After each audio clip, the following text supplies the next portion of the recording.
guys? The Bench Buddies are back, and we have our combined preseason NCAA football top 25 rankings here. So, as always, we got Ty, our college analyst, in the building here. And Ty, we got, a pretty interesting rankings here. Some teams kind of fell right into their AP ranking as well. So it is pretty close to, what everyone else was thinking, but with a few minor changes. In those minor changes, we have the others receiving votes. But before we get into that, make sure you hit that subscribe button down below. Gets 200 for that autograph item giveaway. But Ty, take it over here. Yeah, a lot of teams that have high ceilings and low floors. That's pretty much all five of these teams here. Auburn they have a lot of talent, but a lot of issues circulating with their head coach, Brian Harsin. Some players have said it's not true. Some players, have come out and said that he's, treating them poorly or something.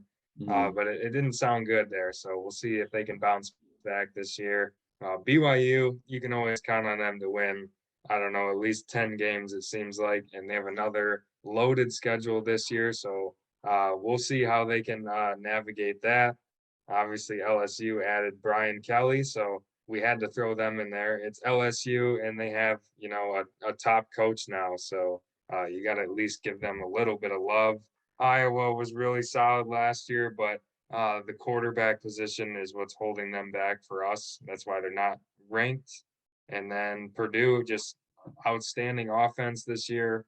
Really good returning quarterback in Aiden O'Connell. But can the defense hold up? That'll be the question. And starting off with our rankings here at 25, we have the Oregon Ducks.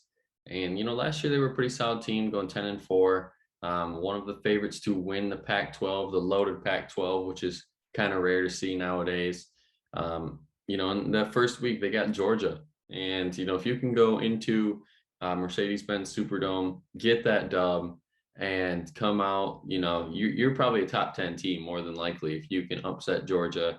One of the preseason favorites to win it all. But they're going to be doing this, obviously, without their head coach from last year, Mario Cristobal, as he left from Miami. So they got lots of new pieces in there in Oregon. All right, we got Cincinnati at 24. Obviously, historic season last year, first group of five team in the playoff. But they lost a lot, including their starting quarterback, Desmond Ridder. So that drops them quite a bit in the polls. We have them at 24, and we'll see if they can get it done. Obviously, they still have a great head coach, but they'll be tested right away as they go to Arkansas. So we'll learn a lot about them in week 1. 23, we have the Pittsburgh Panthers, and obviously the biggest thing around them is Kenny Pickett's replacement. And, last year we saw how dynamic he was. They literally created a rule to not fake slide because of how good Kenny Pickett was.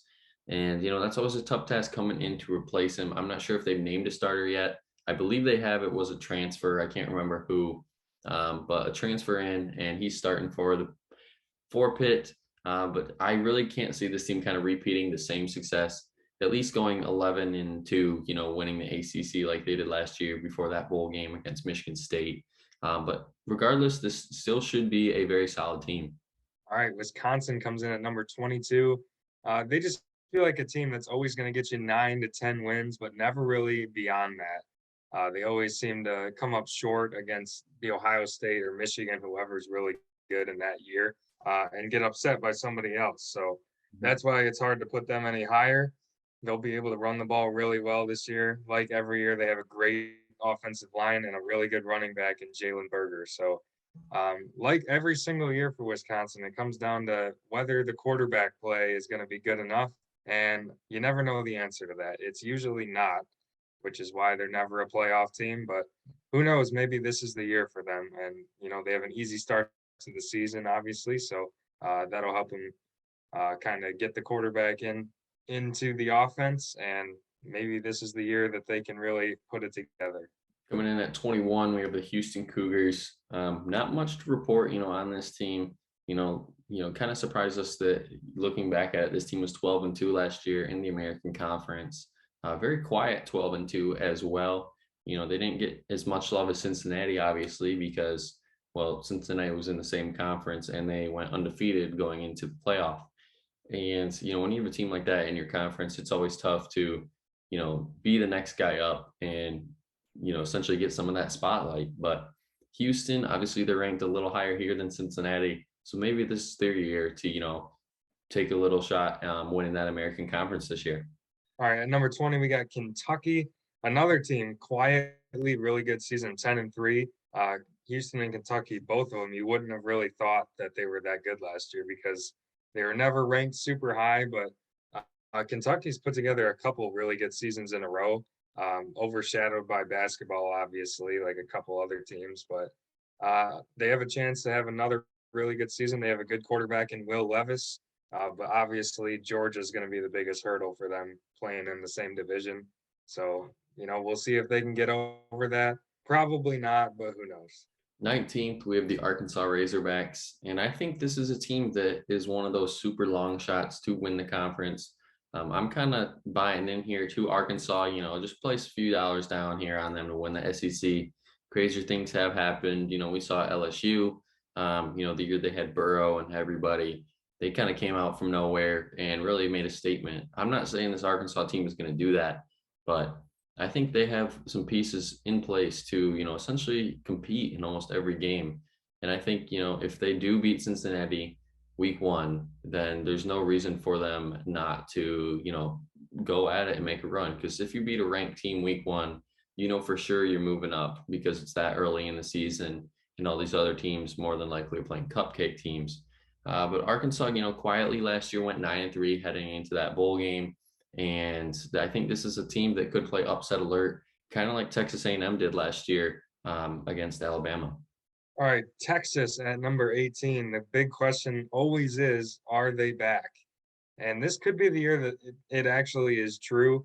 Obviously, the last few years they've been pretty terrible, including last year. But new head coach Steve Sarkisian, year 2 now. And I think they made the right hire. Obviously, last year did not go well, but he wasn't working with a whole lot. And, now they have Quinn Ewers at quarterback. So maybe he's the guy and maybe he's the one that can get them over the hump. The Big 12 is really strong, but there's no like Alabama or Ohio State. There's nobody at that level in that conference. So it's wide open. So maybe this is the year Texas finally gets back on top of the conference. Coming in at 17, we have the Penn State Nittany Lions. Kind of the same thing there. Kind of a long shot team here to win at least their side of the conference too as well. Obviously, there's a few teams in front of them, obviously ranked higher that you haven't seen yet.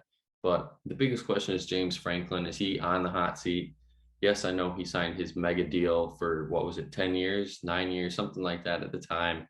But, if he produces 6-6 seasons this year, next year, I think they got to get a new guy in there, kind of void the contract or at least pay him, buy him out. Because, for Penn State standards, that's not what they want to be at. They're at least a 9-3 team expectations every year. And I think this year they do bounce back a little bit. But that game, you're going to see this video probably Thursday. The game tonight against Purdue, that's going to be, I think, the make or break game early in the year. I want to say it's a must win for this Penn State team if they have high expectations. All right, Ole Miss comes in at number 16. I think this is a team that's really underrated going into this season. I think Jackson Dart will be the guy that they end up starting at quarterback, and I think he'll be a guy that can really fill in well for Matt Corral. And they still have a lot of really good pieces on that offense. So if he ends up being the guy, then this could be a 10, maybe even 11-win team in the SEC, and they get Alabama at home this year. So who knows? Maybe this will be the year that you should get your popcorn ready. Obviously, that wasn't last year, but this team could be really good this year and surprise a lot of people. 15th, we have the NC State Wolfpack, and I think this is one of their best chance to win the ACC. Obviously with Wake Forest now not out of the equation, but losing Sam Hartman, it kind of opens the door up a little bit. And this is a conference where they are taking the 2 best teams now. No more divisions, doesn't matter. And it's just wide open. Whoever the 2 best teams are can go in there and win the conference. And obviously Clemson, we saw them last year. They still were a solid team, but it wasn't the same Clemson that we've seen in recent years. And if that, continues this year, I think the ACC is more wide open than ever, leaving that door open for the Wolfpack. All right, Oklahoma comes in at number 14. a lot of changes coming for the Sooners this year. Obviously, a new head coach, Brent Venables, a new head coach, as in he's never been a head coach, so that's obviously a big step up for him. A new quarterback in Dylan Gabriel transferring in from UCF. So if those guys can gel, then this team could definitely win the Big 12. I think they are the favorite to win the conference, Mhm. but it's a lot of new pieces. So their floor is probably like 7-5, 6-6, but their ceiling is 11-1 or 12-0. So it could go a lot of different ways, but you have to lean towards them being really good because that's usually how Oklahoma is. They've been really consistent over the last like 10 years. So I would expect them to be right at the top of the conference. 13th, we have Wake Forest. And, obviously I just mentioned Sam Hartman. No one really knows his health situation going forward. He could be back soon, or he could just not play this year at all. Only time will tell there. And that's kind of why you see their odds there at plus 2,500 to win the ACC. This was a team coming in where they were high expectations. It was them or Clemson essentially at the beginning of the year. But when you lose your quarterback, I think he was a Heisman candidate even coming in, just because of what he put up last year late in the season. That's always a tough loss for a team, and obviously he's the captain too, leader of the team. So it's just a huge blow for this Wake Forest team. But luckily, they do have an easy game against VMI week 1. So they're going to figure some things out, tweak some things heading into the next matchup. All right, we got Oklahoma State here at number 12. Lost their defensive coordinator, and I think that's a really big loss for them.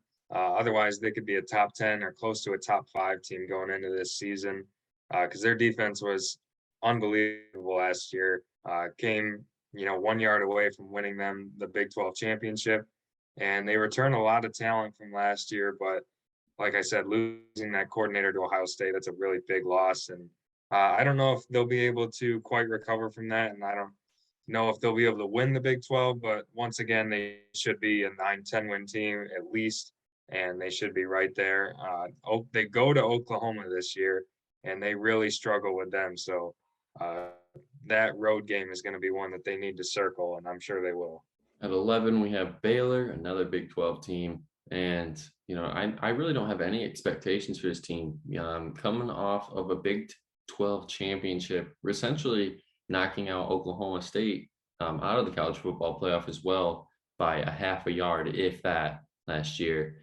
And, if Baylor can, have that same success they did last year, I think they could be looking at themselves in that same spot, waiting to the Big 12 championship and possibly getting into the college football playoff.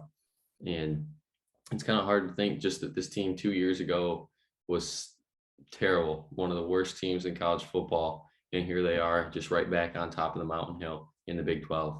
All right, USC in the top 10. You're seeing that right. I think USC getting Lincoln Riley, getting Caleb Williams. That's really all they need. Obviously, they had a lot of players transfer over from Oklahoma and recruited really well with Lincoln Riley now as the head coach. So you can take that 4-8 record and just completely ignore that because that team from last year is completely different than the team they have this year. And I think obviously Lincoln Riley is a top 5 coach in college football. I think pretty much everyone would say that. So now coming into the Pac-12, where his only competition in that division really is Utah, and obviously there's UCLA, maybe Arizona State, but I think it really comes down to if they can beat Utah this year, and if they can, then they could definitely find themselves in the college football playoff. At 9, we got the Michigan State Spartans. And obviously, this team exceeded all expectations last year, going 11-2. And I think this is a sleeper team, honestly, to win the Big Ten, because at least those odds, I mean, maybe throw $4 on it, get $100 if it happens. But 2,500, I think that's a little too high. I think, even Michigan's odds are a little too high. I think it's just because everyone thinks Ohio State is this, Alabama best team of all time. I don't see it. That may be the little bias in me. I know that they have CJ Stroud, Jackson Smith, and Jigba, but Michigan State, they got a healthy Jalen Reed, Peyton Thorne. He's a solid quarterback, but obviously their biggest thing is replacing Kenneth Walker. And if they can figure that out quick, this state team could be on a crash course for another undefeated meeting against Michigan. All right, we have Clemson at number 8. I know the AP has them at number 4, but you got to take into account how bad that offense was for the majority of last season. Nobody could block for DJ Uiagalelei at quarterback. Probably got that wrong, but if the offensive line is improved this year, I think you'll see him playing to the level that everyone expected him to be at last year. And minus 140 to win the ACC, I feel like that's really low, considering that they were 9-3 going into their bowl game last year. But obviously, expectations are high for this team.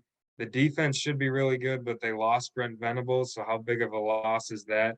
So there's just too many question marks, I think, to put them in the top 5.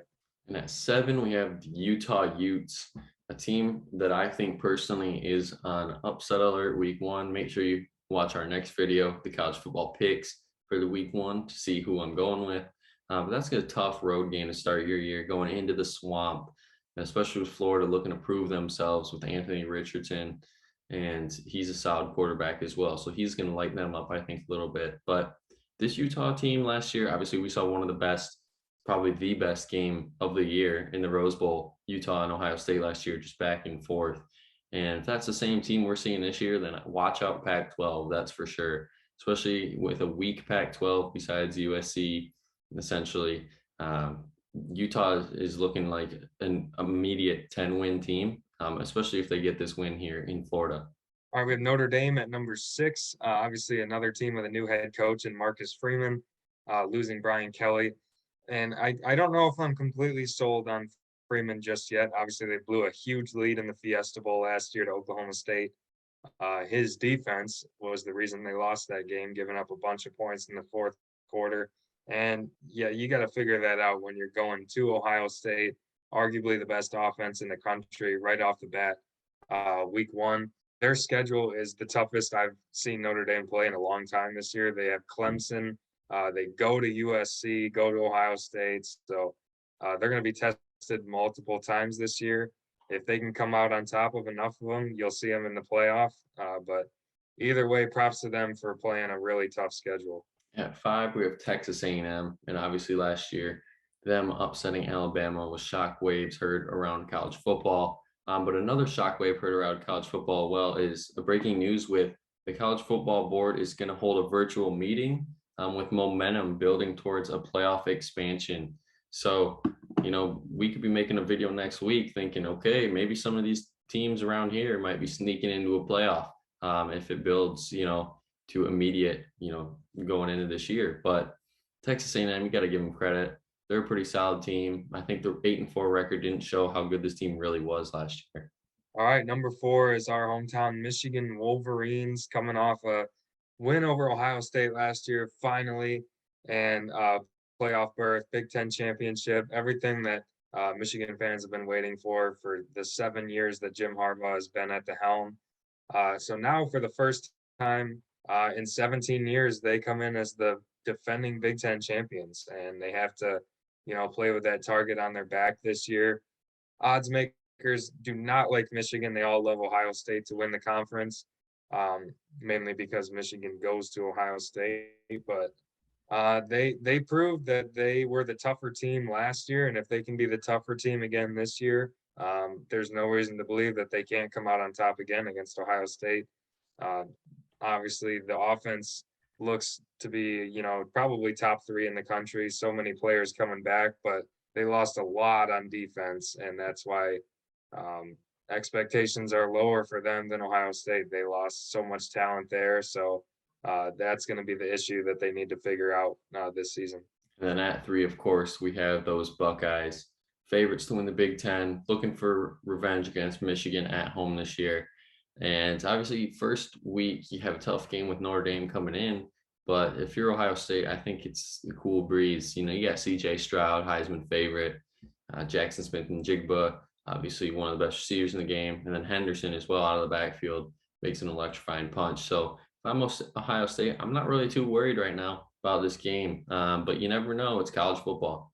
All right, Georgia comes in at number 2, obviously the defending national champions. Not the defending SEC champions, but a resounding win over Alabama to win it all last year. Finally, first time in 41 years. And they get Oregon right off the bat, a team that we don't really know too much about. Obviously, a new head coach, so I expect them to get through that game fairly easily. But I think Alabama has the talent edge on them this year as opposed to last season. So that's why they come in at number 2 and not number 1. But they bring back Stetson Bennett. They bring back Kirby Smart. So you never know. And of course, at 1, we do have the Crimson Tide. And, obviously title favorites to win the SEC as well. Bryce Young. I mean, I could go on and on about this Alabama team, but we know they're always going to be good. More than likely, we're not looking at anything less than 11 wins. I think that's fair to say. Maybe 10 if we really want to go there. But Alabama, obviously, it's clear-cut favorite, best team in the country. Not much to be said. But that's going to be it for the video. Make sure you guys hit that subscribe button down below to be entered in that giveaway. But until the next time, the Bench Buddies are out.